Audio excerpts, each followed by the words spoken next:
Bonjour à tous et bienvenue dans cette nouvelle vidéo d'analyse on-chain sur la chaîne YouTube de Cryptos Research. J'espère que vous allez bien. Aujourd'hui, comme d'habitude, on va s'intéresser aux dynamiques de fond du marché du BTC et l'analyse d'aujourd'hui va être assez particulière parce que on va essayer de prendre toutes les thèses possibles et inimaginables, on va essayer de prendre le point de vue d'un bull aussi, on va essayer de prendre le point de vue d'un bear baissier, on va essayer de comprendre qu'est-ce qui se passe actuellement sur le marché parce qu'il y a des dynamiques à la fois intrinsèques, donc propres au marché des crypto-monnaies qui sont en jeu, mais aussi des dynamiques extérieures qui rentrent en compte, ont largement le pouvoir d'influencer le marché. Il y a beaucoup de choses qui se passent en ce moment et évidemment je suis là pour en faire une vidéo synthétique histoire de vous rendre la meilleure information possible pour que vous soyez le mieux informé, que vous sachiez un peu ce qu'il se passe en ce moment. Bon, comme d'habitude, petite analyse du cours du Bitcoin. Il y a 2 semaines, lorsqu'on parlait du risque de saturation de l'excès de spéculation sur le marché du BTC avec les investisseurs, les spéculateurs qui étaient en train de prendre des positions longues, donc haussières, avec beaucoup d'effets de levier, donc qui fragilisaient le marché, on était typiquement à peu près aux alentours de la fin juillet. Qu'est-ce qui s'est passé juste après? On a eu la magnifique dégringolade jusqu'aux 50 000 $. On est venu rechercher les bas qu'on avait, le niveau qu'on avait connu en février, donc vraiment une très belle purge de l'effet de levier, de l'excès spéculatif, qui était à prévoir, hein, on en avait parlé dans la vidéo, n'hésitez pas à aller la revoir, elle est dispo sur la chaîne directe de Cryptos Research,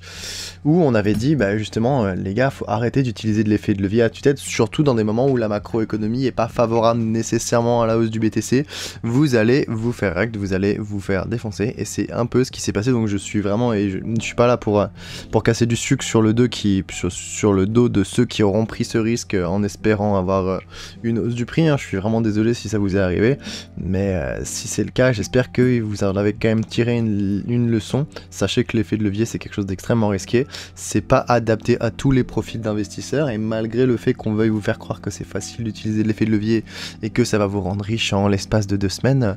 c'est pas le cas. Voilà, petite digression, dans l'ensemble, on est venu bien corriger, on a récupéré le niveau des 57-50 000 $, qui est un niveau assez important actuellement, et bon là pour l'instant on est en train de retester le vrai support qui nous intéresse, le support des 60 000 $. Remarquez qu'on n'est pas encore au-dessus de ce support malgré le fait que pour l'instant on a l'air de progresser après la bougie incroyable qui nous a fait 12%, où on est passé de 55 à 62 000 $ d'un coup, mais si on trace la ligne ici on se rend compte qu'on est encore sur la zone basse du range, et de ce point de vue, à vous de voir comment est-ce que vous le voyez, soit vous voyez une opportunité, soit vous voyez un risque. Dans les deux cas en fait c'est la même chose en fait, soit c'est opportunité de baisse si vous voulez shorter, soit un risque de hausse, et si vous voulez acheter c'est plus opportunité de longue ou risque de baisse, comme vous le voulez. Mais dans tous les cas on se retrouve un peu à mi-chemin, mais encore dans le territoire baissier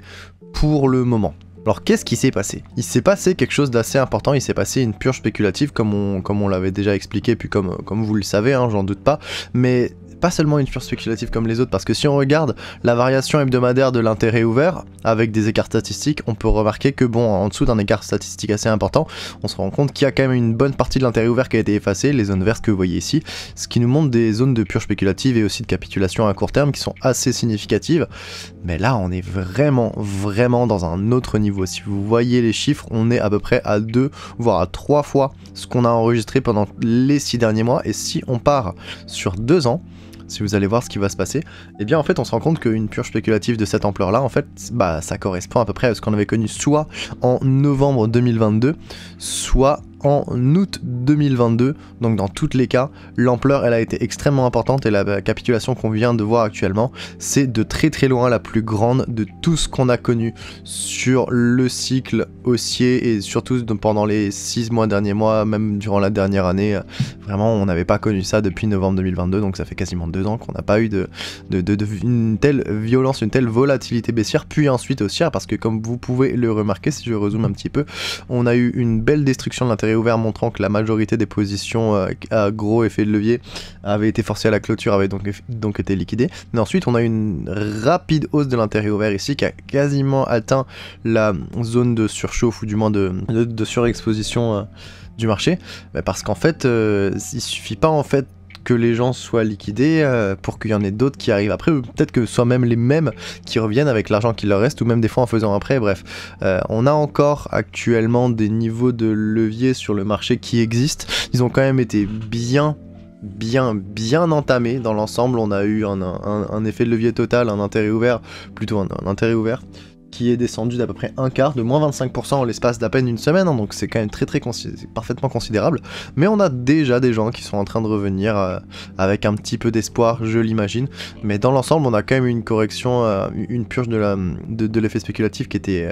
assez importante, hein, de ce point de vue là. Elle a quand même été très costaud. Je vais essayer de revenir sur 2 ans, si le graphique veut bien coopérer. Voilà,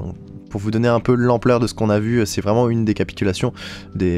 les plus importantes qu'on ait pu voir durant un bon moment. Du coup, vraiment, pas que seulement sur le prix, hein, vraiment sur le sentiment aussi. Et pourquoi est-ce que je parle du sentiment? Parce que une des choses qu'on observe à chaque fois qu'on a une correction majeure durant un bear market ou un bull market, c'est les taux de financement des contrats perpétuels qui vont changer. On va avoir pendant les phases très haussières des taux de financement qui vont être particulièrement hauts, c'est-à-dire que les positions longues payent un gros premium pour tenir leur position, parce que tout le monde veut avoir du premium, donc les gens qui ne prennent pas, enfin les gens qui sont pas longues, eux sont favorisés. Et bien là on va avoir l'effet exactement inverse durant les baisses et les bottoms locaux d'ailleurs, hein. On va avoir une inversion du sentiment où pas mal d'investisseurs et de spéculateurs vont commencer à avoir peur et à adopter un comportement baissier, un sentiment baissier prononcé. En fait, dans l'ensemble, ça signifie que les vendeurs, ils tentent de prendre le contrôle du marché en augmentant leur position short pour installer idéalement une nouvelle tendance baissière, parce que ça leur est profitable et qu'ils aimeraient bien que le prix baisse, déjà pour faire du profit sur leur short, puis ensuite potentiellement pour racheter plus bas avec des longues, idéalement. Mais dans l'ensemble, ce qu'on est capable de voir, c'est l'apparition nette d'un biais baissier sur les marchés dérivés à chaque fois qu'on a un moment de forte panique. C'est exactement ce qui s'est passé ici encore une fois en début août. Depuis, le sentiment s'est plutôt rétabli, donc ça aurait pu marquer un bottom comme ça l'a fait au cours des dernières corrections du même genre. Dans l'ensemble, ici, ce qui est important à comprendre, au-delà de tout ça, c'est vraiment simplement que le biais baissier, il peut s'installer assez rapidement maintenant sur le marché, parce qu'on a des conditions de marché qui favorisent en fait ce contexte-là. Pourquoi? Parce qu'on a des plus hauts de plus en plus bas. Parce qu'on a des plus bas, de plus en plus bas, et parce qu'on a une énorme volatilité baissière qui fait peur à beaucoup de gens. Si vous n'êtes pas des gens qui ont l'habitude, qui sont pas initiés, qui n'ont pas passé 7 ou 8 ans, qui n'ont pas au moins 2 ou 3 cycles dans l'écosystème, ou qui sont pas au moins là, allez, on va dire depuis grosso modo de 2021, mais je dirais même plus 2017, si vous êtes rentré et que vous commencez à connaître le marché des cryptos, et le marché du Bitcoin a fortiori depuis 6 mois, 1 an, mais de la volatilité comme ça peut vous faire extrêmement peur, et c'est tout à fait compréhensible d'un certain point de vue, hein. De mon expérience, la volatilité haussière et baissière que j'ai pu connaître en 2017, elle m'avait aussi énormément choqué. Donc ça m'étonne pas qu'un biais baissier prononcé comme celui-ci puisse s'installer. Le souci, c'est que si le pessimisme s'installe de manière trop intense ou de manière trop durable, on peut faire changer la structure d'un marché et passer d'une structure de marché haussier à structure de marché baissier. Et actuellement, on n'est pas dans une structure de marché baissier, mais les conditions qui permettraient à un marché baissier de s'installer petit à petit progressent. Et la dégradation des conditions de marché haussier, petit à petit, progresse aussi. Donc on n'est pas non plus dans un scénario bearish actuellement, mais il est important à mes yeux de considérer les deux scénarios. Et pour l'instant, même si le scénario bull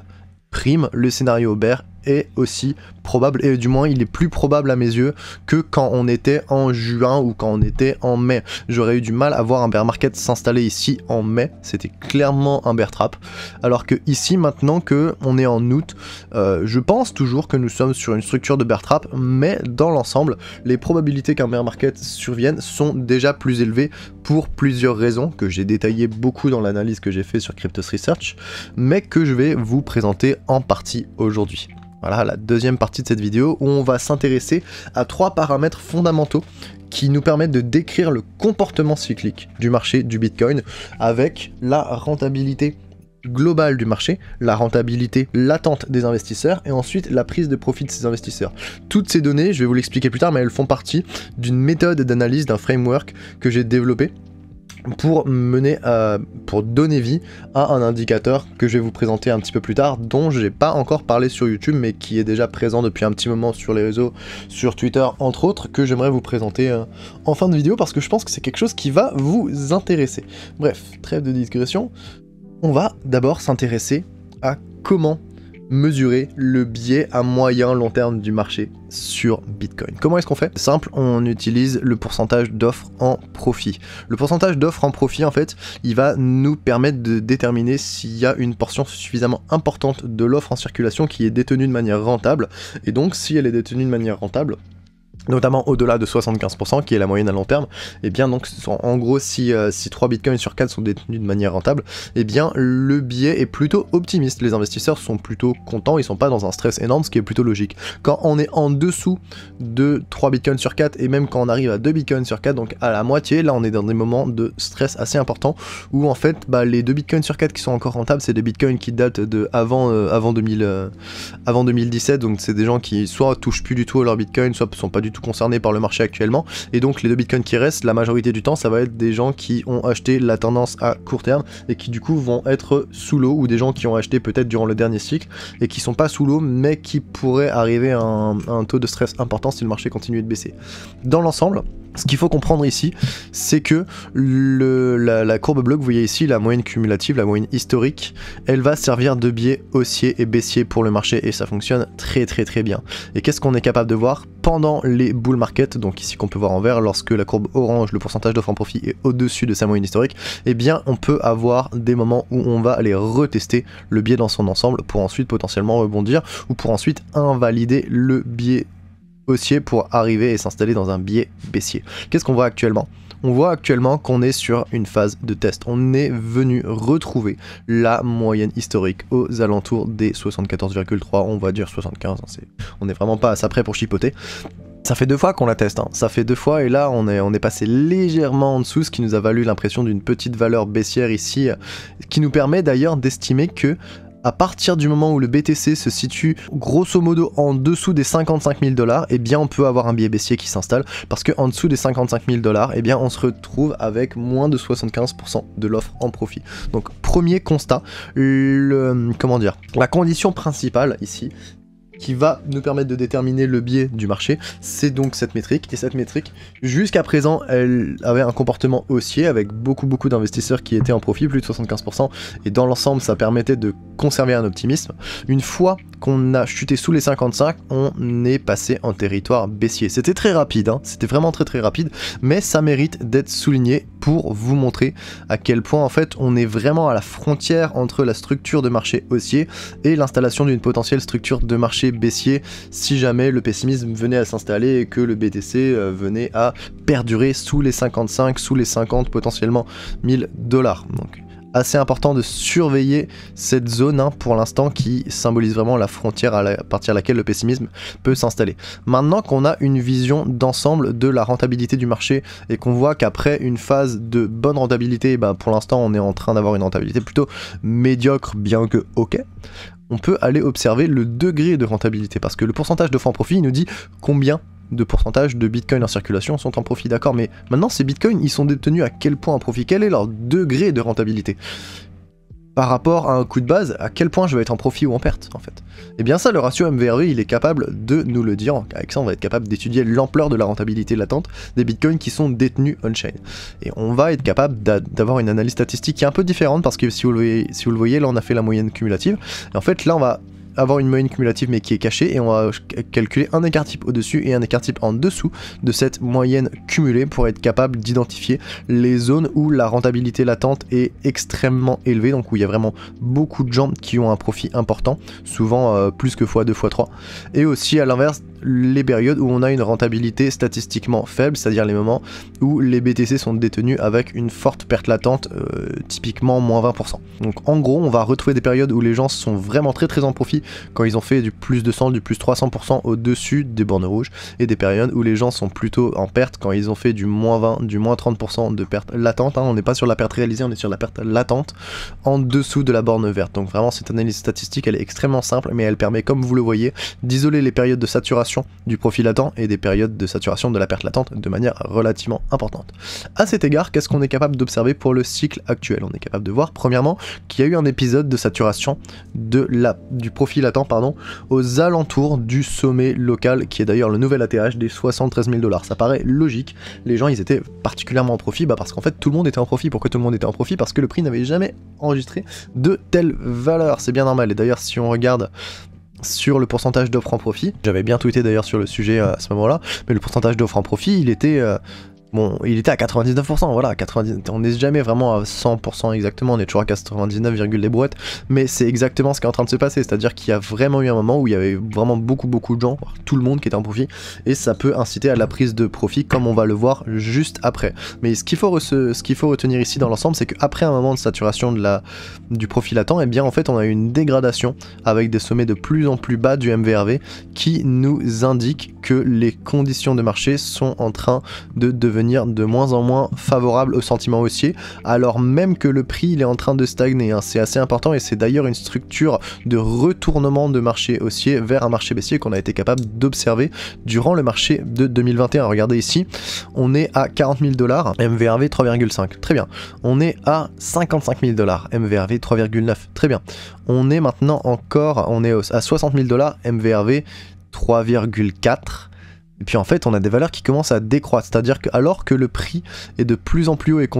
le coût du capital pour entrer sur le marché est de plus en plus élevé, et bien en fait la rentabilité latente des investisseurs entrants, et bien elle est de plus en plus faible. Ça veut dire que là on arrive vers ce qu'on appelle un sommet lourd. Les derniers entrants, ils sont arrivés, mais la rentabilité du marché, elle peut plus augmenter suffisamment, et donc ça fait qu'ils se retrouvent piégés, soit avec une rentabilité neutre sur du court terme, soit avec une rentabilité négative sur du court à moyen terme, ce qui va augmenter la pression de vente qui avait déjà été accentuée par les gens qui ont pris profit. Donc il y a des gens qui prennent profit, il y a de l'exit liquidity, donc c'est-à-dire que les gens qui prennent profit, ils sont bien obligés de vendre à quelqu'un, ils vont vendre aux nouveaux entrants, les nouveaux entrants ils espèrent eux pouvoir avoir un rendement aussi bien, sauf que pas du tout, et en fait comme les gens sont encore en train de prendre des profits et que eux ils n'arrivent pas à avoir des profits, bah ils vont finir par vendre en perte, et toute cette accumulation de pression de vente, ça va faire chuter le marché. C'est typiquement la structure de saturation du profit pendant les sommets haussiers, hein. Et c'est à bien des égards quelque chose qui ressemble pas mal à ce qu'on est en train de voir actuellement. Même si je doute, et encore, c'est que mon opinion, je doute qu'on soit actuellement dans une phase de commencement de bear market, parce que je pense que nous sommes plus dans une phase de consolidation particulièrement bizarre, pour le simple et bon fait qu'en fait le contexte macroéconomique actuel est totalement différent des autres cycles. À mes yeux, tous les autres cycles ont évolué dans un environnement de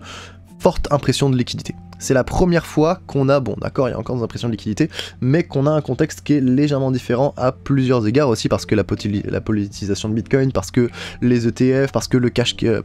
and carry trade avec les shorters du CME sur les marchés dérivés, il y a une institutionnalisation, il y a une financiarisation, il y a une maturation du marché de Bitcoin qui fait que à partir du moment où il y a des acteurs différents qui ont des us et des coutumes différents sur un marché et qui représentent un volume quand même important, pas considérable et pas majoritaire mais quand même important, eh bien les dynamiques d'offres et de demandes changent. Et donc actuellement nous sommes à un moment où je ne pense pas que nous puissions rentrer en bear market nécessairement à court terme, mais il faut rester prudent parce qu'on est dans un contexte qu'on n'a jamais connu. Et dans un contexte qu'on n'a jamais connu, on peut pas se référer au passé pour savoir qu'est-ce qui va se passer et pour vraiment avoir des réponses sur qu'est-ce que nous présagera l'avenir. Dans tous les cas, on ne peut jamais se baser vraiment sur le passé, parce que l'histoire se répète jamais vraiment à 100%. Et donc là, actuellement, on a quand même un comportement, du point de vue des données on-chain, qui est très similaire avec celui des sommets de marché haussier précédents. Et je parle pas que de 2021, c'était exactement pareil pour 2017, hein. C'était relativement pareil aussi en 2011, donc dans l'ensemble, ça se ressemble quand même beaucoup. Et on voit qu'on a une dégradation. Alors on va dire que le prix stagne, hein. Dans l'ensemble pour moi il est en train de stagner, il est plus ou moins plat sur les 6 derniers mois, c'est à dire qu'on est toujours au niveau des 60 000 $ à peu près. Si on observe une stagnation du prix alors que la rentabilité latente est en train de diminuer, en passant de 2,5 à 2,2 et maintenant à peu près à 2 ou 1,8, eh bien c'est pas bon signe. Donc il faut être capable de mettre de côté ses biais et ses idéaux et de juste revoir qu'est-ce qui s'offre à nous en fait entre guillemets et de voir la réalité en face. La réalité c'est que pour l'instant le contexte il est en train de se dégrader et c'est pas très grave hein, de ce point de vue là, c'est juste que bon bah si ça continue de se dégrader encore et encore et encore on va finir en bear market. Pour l'instant nous y sommes pas, il y a une dégradation qui est lente et structurelle mais elle ne présage pas non plus d'une apocalypse. Donc voilà, ne paniquez pas en voyant cette vidéo et en voyant le titre un changement de régime à venir en vendant tout de suite. Considérez juste toutes les options, voyez simplement ce qu'il se passe, et après adaptez votre comportement en fonction de vos convictions et de vos stratégies. Dernier point, le comportement de prise de profit. On a étudié d'abord la condition de la rentabilité du marché, puis ensuite la condition de la rentabilité des investisseurs, qui sont deux paramètres qui nous permettent de nous mettre à la place des investisseurs, de nous mettre à la place du marché et de comprendre dans quel contexte ils évoluent. C'est hyper important, c'est vraiment les deux conditions primaires qui nous permettent de c'est ça, se mettre à la place d'autrui. Et maintenant qu'on est capable, entre guillemets, de se mettre à la place d'autrui, ou du moins de pouvoir comprendre quel est leur contexte, dans quel contexte ils évoluent, on peut aller observer leurs réponses. On peut aller observer qu'est-ce qu'ils font vis-à-vis de ce qui se passe sur le marché. Est-ce que pendant que le marché est en profit, ils prennent des profits ou ils attendent? Est-ce que pendant que le marché est en perte, ils sont en train de prendre des grosses pertes ou est-ce qu'ils attendent? Il y a toujours trois cas, hein. C'est soit la prise de profit, soit, voilà, dans tous les cas, c'est soit j'attends, soit je vends en fait, hein, c'est sûr, ou j'achète si vous voulez, il y en a trois, mais il y a aussi le côté, si vous vendez, vous allez vendre soit vraiment en profit, soit vraiment en perte. Les ventes au niveau de la neutralité, c'est pas un comportement, même si c'est celui qui arrive le plus souvent, c'est pas un comportement significatif qui apporte énormément d'informations, donc on va souvent essayer d'aller identifier les moments où il y a beaucoup de prise de profit ou des moments où il y a beaucoup de prise de perte. Si on observe le ratio SOPR, donc qui est le ratio de rentabilité des dépenses, qui va nous permettre de savoir est-ce que les dépenses ont été faites à profit ou à perte, eh bien on a ici au-dessus de la zone statistique rouge des moments de forte prise de profit, comme ici, et des moments de forte prise de perte en dessous de la zone statistique verte, qui arrive encore une fois à isoler les périodes où il y a vraiment des gens qui sont en train de prendre énormément de profit, et où du coup on a une augmentation de la pression de vente, et des moments où on a aussi beaucoup de prise de perte, ce qui va amener à bout d'un moment à un épuisement de la pression de vente d'ailleurs, contrairement. Qu'est-ce qu'on est capable d'observer? On est capable d'observer qu'après des moments de prise de profit considérables, eh bien là on a eu notre premier moment de prise de perte assez importante, un moment qu'on n'avait pas enregistré depuis, je prends pas la valeur ici parce qu'elle n'est pas particulièrement significative, celle qu'on a connue en juillet, mais qu'on n'avait pas connue depuis la crise bancaire, le petit flip de la crise bancaire ici en mars, ou même depuis novembre 2022. Donc dans l'ensemble, on a un comportement de prise de perte qui est significatif, mais c'est juste arrivé à un moment, c'est vraiment arrivé au pic au bottom quand on a touché les 50 000, donc on n'a pas de comportement structurel de prise de perte, c'est ce qui est écrit juste ici. On peut déceler un événement de prise de profit qui est, bon, pas particulièrement important dans le sens où il y a vraiment eu juste un petit pic, et qui n'avait pas été ressenti depuis quasiment l'année 2022, ce qui nous permet de saisir le fait que malgré un contexte qui reste dans l'ensemble sain, même s'il est en train de se dégrader, eh bien les investisseurs ont quand même été forcés à capituler à cause de la volatilité baissière. Là on parle des investisseurs sur les marchés spot, il y a aussi bien sûr tous les investisseurs sur les marchés dérivés qui se sont fait défoncer la tronche. Avant que j'oublie d'en parler d'ailleurs, les marchés dérivés, les seuils de liquidation qu'on est capable d'observer en ce moment, les zones importantes, parce que pour l'instant on a encore un combat entre les investisseurs, enfin, entre les spéculateurs bulles et les spéculateurs bears, on est encore aux alentours des 60 000 $ et pour l'instant les deux biais prévalent, en fait il n'y en a pas un qui domine sur l'autre. La zone de liquidité qu'on doit aller chercher pour faire un short squeeze et récupérer le sentiment optimiste, c'est la zone entre les 62 à 63 dans l'ensemble. Il faudrait faire un short squeeze au niveau d'ici, comme ce qu'on a commencé d'ailleurs à faire hier soir. Il faudrait travailler cette zone et s'en libérer au-dessus des 64 000 qui représentent le prix réalisé des investisseurs à court terme, le prix moyen d'achat à court terme, pour vraiment retrouver un sentiment haussier. C'est mon point de vue, hein, du point de vue des données de chaîne et dérivés que j'ai pu agréger. Par contre, à la baisse, il va falloir suffire d'enfoncer les 56, la poche de liquidité entre 56 et 57 pour qu'on puisse tomber dans un pessimisme vraiment aggravé. Comme on l'a vu avec les données on-chain, c'est le moment où on aura beaucoup d'investisseurs, une bonne partie de l'offre qui sera en perte, une dégradation de la rentabilité latente des investisseurs qui va s'accentuer, et en plus on pourrait avoir un long squeeze sur les marchés dérivés qui nous ramènerait vers les 50 000, donc vraiment un scénario pas ouf pour le biais haussier. Donc les poches de liquidité à 56-55 et à 62-63 qui sont vraiment à surveiller sur les marchés dérivés. Maintenant qu'on a tout ça en tête, maintenant qu'on a vu les trois paramètres de marché, la rentabilité de l'offre, la rentabilité de l'investisseur et la prise de profit-perte des investisseurs, on est capable de combiner tous ces signaux dans un seul indicateur, le fameux indicateur dont je vous parlais en début de vidéo, le Bitcoin Momentum Oscillator, ou je vais pas utiliser l'accent anglais ou quoi, mais Bitcoin Momentum Oscillator, qui est un oscillateur qui va compiler les signaux de manière simple et efficace pour avoir une lecture qui soit assez claire et concise du contexte global de marché. Pour faire très simple, on va avoir une augmentation graduelle du biais haussier avec des valeurs positives qui vont aller de 0,33 à 1, 0,33 étant le début du biais haussier, à 1 qui va marquer le paroxysme du momentum haussier. Et après, on va avoir une dégradation du contexte pour avoir des valeurs négatives qui vont aller de moins 0,3 à moins 1, moins 0,3 étant le début du biais baissier, l'installation du biais baissier, et moins 1 étant le paroxysme du momentum baissier. Et bien, on est capable en fait de voir des cycles qui se créent comme ça. Et qu'est-ce qu'on est capable de voir pour la tendance actuelle? C'est qu'on a vraiment eu un très beau moment de saturation du momentum haussier à 1 quand on était aux 73 000 $, et que pile le moment où on est passé sous les 55 000, eh bien on a eu nos premières valeurs baissières ici avec un moins bon. La valeur elle doit être à moins 0,6 parce qu'il y avait 2 paramètres sur 3 qui étaient baissiers à ce moment là, parce que ce que je vous conseille de faire, c'est moi personnellement j'utilise une moyenne mobile à 3 jours par dessus, parce que si vous l'utilisez normal, il y a un petit peu de bruit, mais c'est normal, hein, vous allez comprendre pourquoi après, je vais vous l'expliquer. Et si vous l'utilisez avec une moyenne mobile à 7 jours, bah il n'y a pas assez de bruit justement, donc moi une moyenne mobile à 3 jours c'est vraiment ce que je vous recommande. Et du coup de ce point de vue là, l'oscillateur il a au plus bas de la chute eu un score de 0,6, 2 conditions sur 3 qui étaient passées en territoire baissier, et à cet égard c'est bien le niveau des 55 000 $ qui représente un seuil critique en dessous duquel des comportements baissiers peuvent s'exprimer de manière bien plus aisée, ce qui pourrait paver la voie à un potentiel régime de bull market. Si vous voulez aller plus loin vis-à-vis de cet indicateur, je vous invite simplement à aller sur mon profil Twitter, vous allez cliquer ici sur le premier post, c'est un post que j'ai fait voilà, en juin, parce que c'est un indicateur que j'ai créé en juin, donc il date de... en fait, pour être franc, c'est un indicateur que je développe depuis l'année dernière, donc j'avais déjà eu les signaux et les gens qui mes cercles privés avaient déjà eu des signaux par rapport à ce qui s'était passé en mars, mais bon,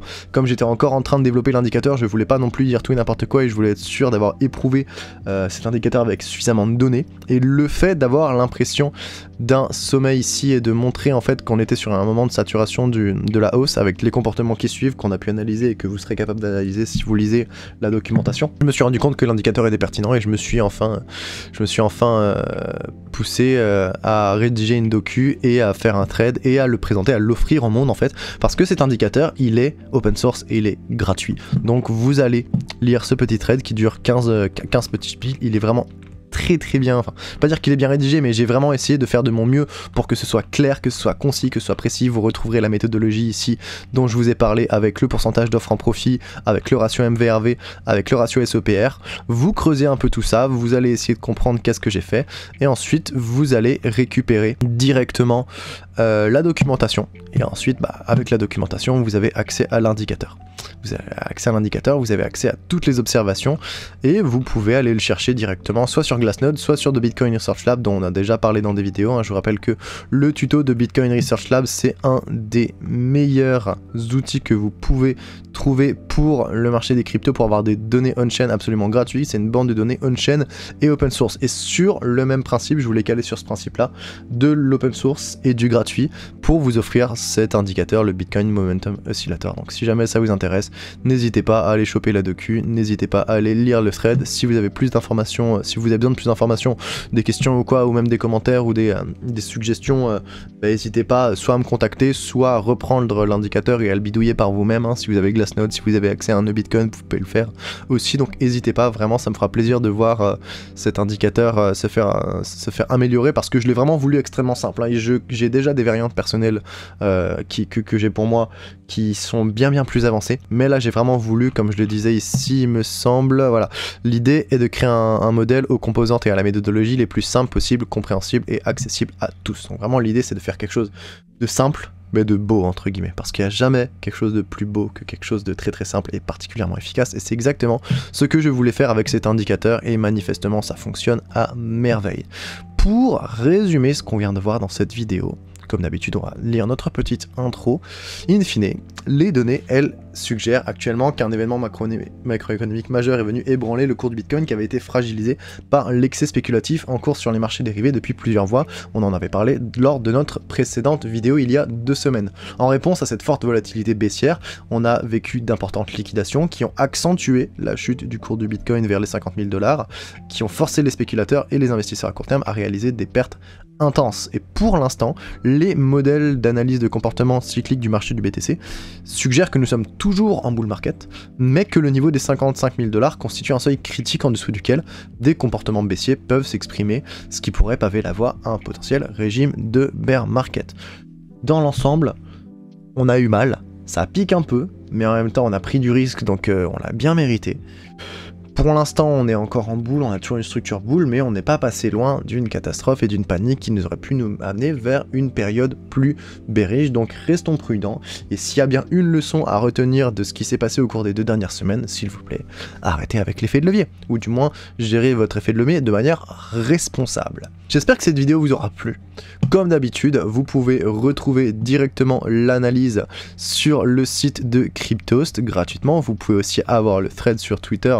tout à fait gratuitement aussi, et moi ça me fait plaisir si vous le likez, que vous le partagez ou que vous le commentez. Honnêtement, ça me donne de la force. Et en parlant de force, si vous appréciez ces vidéos, donnez-nous aussi de la force en vous abonnant, en activant la cloche pour la chaîne de Cryptos Research, parce qu'on vous fait du contenu de qualité totalement gratuit. Donc honnêtement, ça nous fait plaisir de savoir aussi que vous appréciez ce qu'on fait et que vous êtes capable de nous récompenser. Et si jamais vous voulez aller bien sûr plus loin, vous connaissez la musique, vous connaissez Cryptos Research, et si vous n'êtes pas encore dans Cryptos Research, vous pouvez très bien nous rejoindre facilement avec un petit code promo pour tester notre produit pendant votre premier mois d'abonnement. Mais dites-vous que si vous voulez